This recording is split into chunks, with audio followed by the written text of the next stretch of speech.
Welcome back to Learn Economy. In this video, we'll be discussing the short-term supply curve of commodity firm. We know that supply is a quantity which is offered for sale at a given price at a particular period of time. Now, supply curve actually shows the maximum quantities per unit of time which sellers will place in the market at various prices. We know that at higher price there would be greater quantity which is supplied in the market, and at a lower price less quantity would be supplied in the market. And supply of a commodity is something that is derived out of the cost function, which is very important to understand.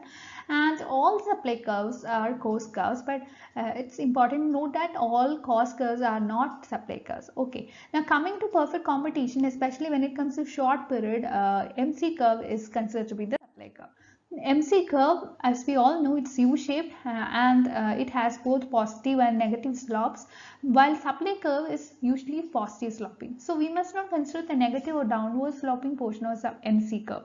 Only the rising portion or the upward portion of the MC curve is taken into account while we discuss about supply curve. So in other words, we can see that the rising portion of MC curve, or that portion of MC curve which lies above the average variable cost curve, is considered to be the supply curve, especially in a competitive firm, especially in short run.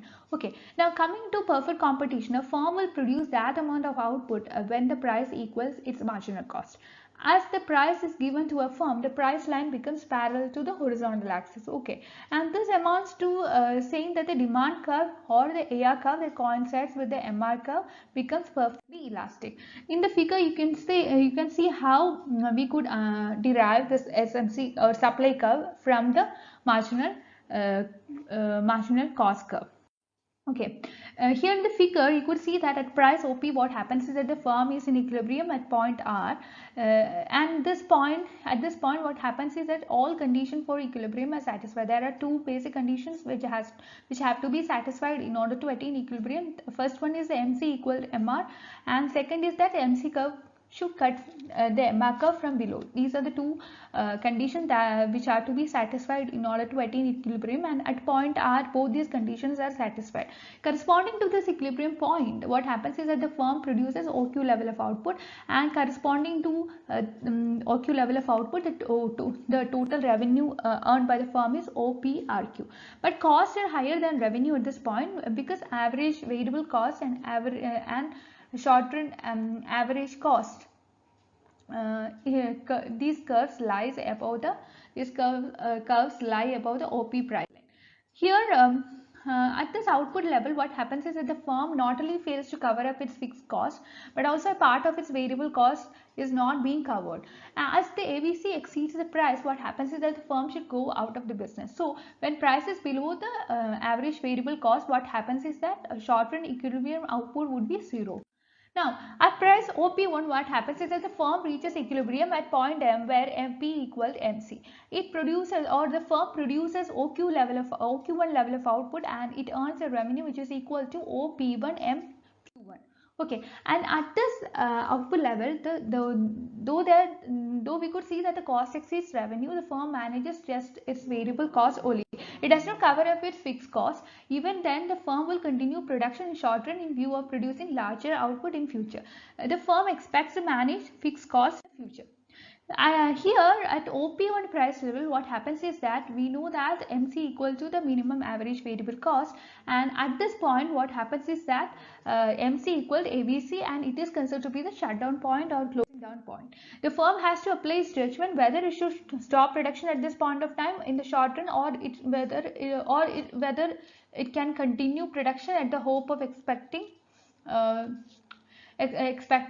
that it could recover some cost, especially in the short run. In view of this, shutdown point is considered to be the zero contribution margin, but below the shutdown point, the firm experiences negative contribution margin. Coming to the price OP2, what happens is the firm covers up not only the variable cost but also fixed cost. That is, at point N, what happens is that MC equals minimum SAC, and corresponding to OP2, the quantity produced is OQ2, and the total revenue received is OP2NQ2, and the total cost here is OP2NQ2, the same thing, that is MC equals SAVC and total revenue equals total cost. This is known as a break-even point. And similarly at OP3, what happens is that the firm will produce and supply OQ3 level of output and earns an excess profit. Points S, B, D, etc. on panel B are considered to be prices OP1, OP2 and OP3 respectively. By joining these points, what you get is the supply curve, which is SS1. MC curve which lie above the ABC curve is the supply curve, or MC curve which lie above the shutdown point is considered to be the supply curve. And supply drops to zero if the price of the commodity falls below ABC. Now we know that even though this is case, we know that the numerous firms are there in a competitive industry and each firm can produce that quantity of goods where its MC intersects a horizontal AR equals MR curve, and all the firms sell product at the same price. Therefore, it is apparent that the industry supply curve in the short run under perfect competition is equal to the horizontal summation of all the firm supply curve, or the MC curve, which is above the minimum point of the ABC curve. Thus, like individual supply curve, short run industry supply curve is also upward sloping. Okay, thank you for watching this video. Please like, share and subscribe this channel for more videos.